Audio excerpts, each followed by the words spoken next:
अस्सलाम वालेकुम। Introduction to web development. आज हम इस कोर्स को शुरू करेंगे। ये एक बिल्कुल बेसिक कोर्स है और इस कोर्स के लिए कंप्यूटर साइंस का बैकग्राउंड होना लाजमी नहीं है।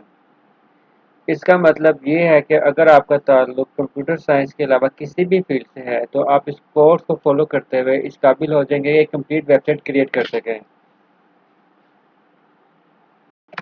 Course contents. इस कोर्स में सबसे पहले हम इंट्रोडक्शन टू वेब पढ़ेंगे। इंट्रोडक्शन के बाद हम HTML सीखेंगे। HTML एक लैंग्वेज है जो कि वेब पेजेस को क्रिएट करने के लिए यूज़ होती है। HTML सीखने के बाद हम कैस्केडिंग स्टाइल शीट्स पढ़ेंगे। CSS एक वेब पेज के डिज़ाइन या लेआउट को डिफाइन करने के लिए यूज़ करते हैं। CSS सीखने के बाद हम जावास्क्रिप्ट पढ़ेंगे।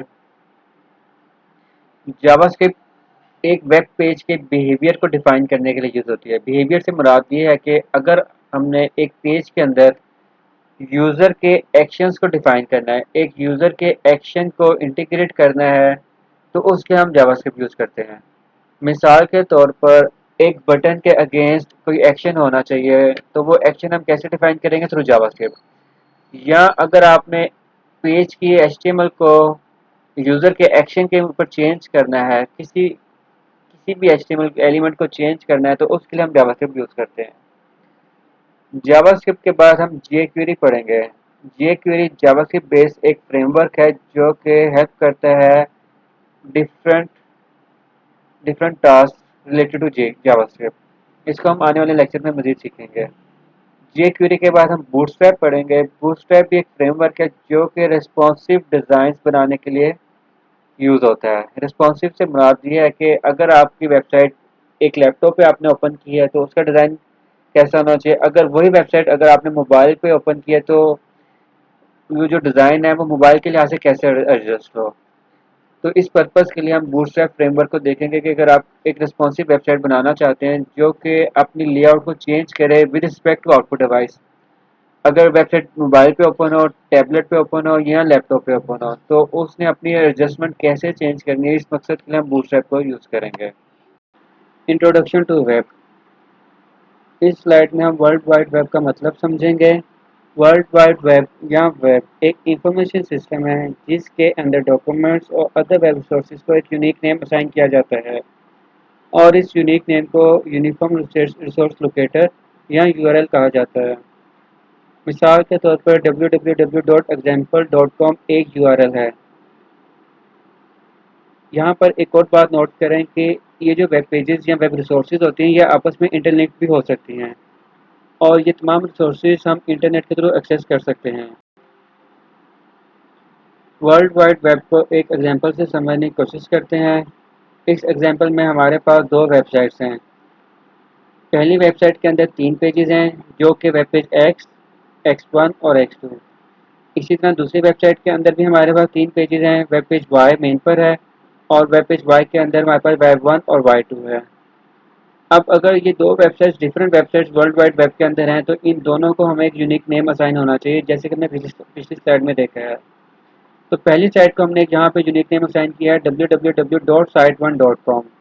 तो बेसिकली ये एक यूआरएल है टू एक्सेस फर्स्ट वेबसाइट। इसी तरह www.site2.com ये एक यूआरएल है to get to access second website.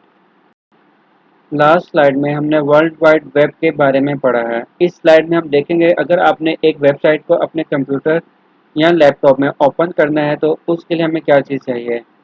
किसी भी वेबसाइट को ओपन करने के लिए हमें एक वेब ब्राउज़र की ज़रूरत पड़ती है। आजकल जो वेब ब्राउज़र यूज़ होते हैं उनमें Google Chrome, Apple safari, Firefox, internet explorer और ओपेरा शामिल हैं।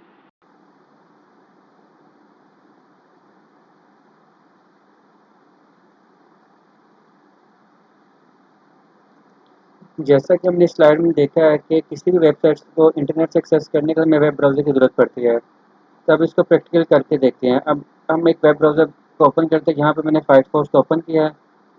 अब एज्यूम करें आपने अमेज़न की वेबसाइट ओपन करनी है तो हम यहाँ पे अमेज़न को ओपन करने के लिए उसका यूआरएल एंटर करेंगे amazon.com।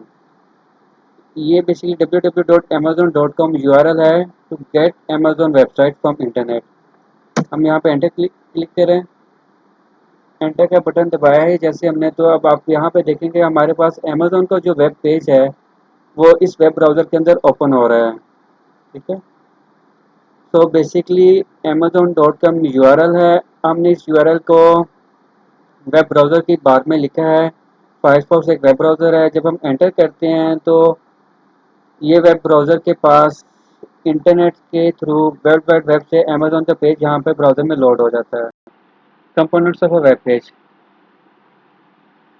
इस स्लाइड में हम वेब पेज के कंपोनेंट्स देखेंगे। आजकल जितनी भी वेबसाइट्स बनती हैं वो वेबसाइट्स HTML, CSS और जावास्क्रिप्ट को मिला के बनाई जाती हैं। जैसे कि हमने पहले भी देखा था कि HTML एक लैंग्वेज है जो कि पेजेस को क्रिएट करने के लिए यूज़ होती है। CSS उस पेज के डिज़ाइन या लेआउट को डिफाइन करने के लिए यूज़ होगी और जावास्क्रिप्ट पेज के बिहेवियर को डिफाइन करने के लिए यूज़ होगी।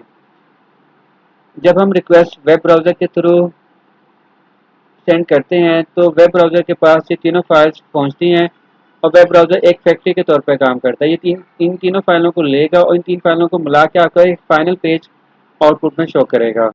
इस स्लाइड में हम ये देखेंगे कि हमें कौन कौन से सॉफ्टवेयर रिक्वायर्ड हैं एक वेब पेज को क्रिएट करने के लिए। नंबर 1 पे हम नोटपैड या नोटपैड प्लस प्लस का यूज़ करेंगे और नंबर 2 पे हमें एक वेब ब्राउज़र चाहिए। अब देखते हैं कि नोटपैड प्लस प्लस को डाउनलोड कैसे करना है। आप गूगल की सर्च में आपने लिखना है नोटपैड प्लस प्लस। यहाँ से आपके पास डाउनलोड का लिंक आ जाएगा। आप डाउनलोड्स पे क्लिक करें, जो भी लेटेस्ट वर्जन अवेलेबल है उसको सिलेक्ट करें। सिलेक्ट करने के बाद डाउनलोड के बटन को क्लिक करें और इस फाइल को सेव कर लें। जब ये फाइल डाउनलोड हो जाएगी तो आप इस पर डबल क्लिक करें ताकि हम इसको इंस्टॉल कर सकें। तो विंडोज़ डेस्कटॉप आपके पास सेटअप चला देगी। आप इसको यस पे क्लिक करें और नोटपैड प्लस प्लस को इंस्टॉल कर लें। यहाँ से आप लैंग्वेज सेलेक्ट करेंगे। लैंग्वेज सेलेक्ट करने के बाद आप नेक्स्ट पे क्लिक करें, एग्री का बटन दबाएं और डिफ़ॉल्ट लोकेशन के ऊपर नोटपैड का सेटअप चला दें।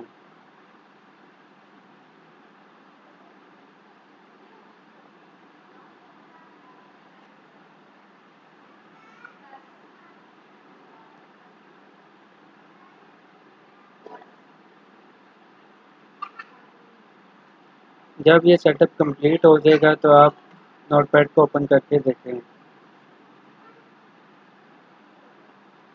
तो ये हमारे पास इसकी इंस्टॉलेशन अब कंप्लीट हो चुकी है। एक दफ़ा रिकैप करते हैं। आज के लेक्चर में हमने यही देखा है कि हमें कौन कौन से सॉफ्टवेयर चाहिए वेब पेज को क्रिएट करने के लिए और उसके लिए हमने नोटपैड प्लस प्लस को इंस्टॉल करने का तरीका भी देखा है।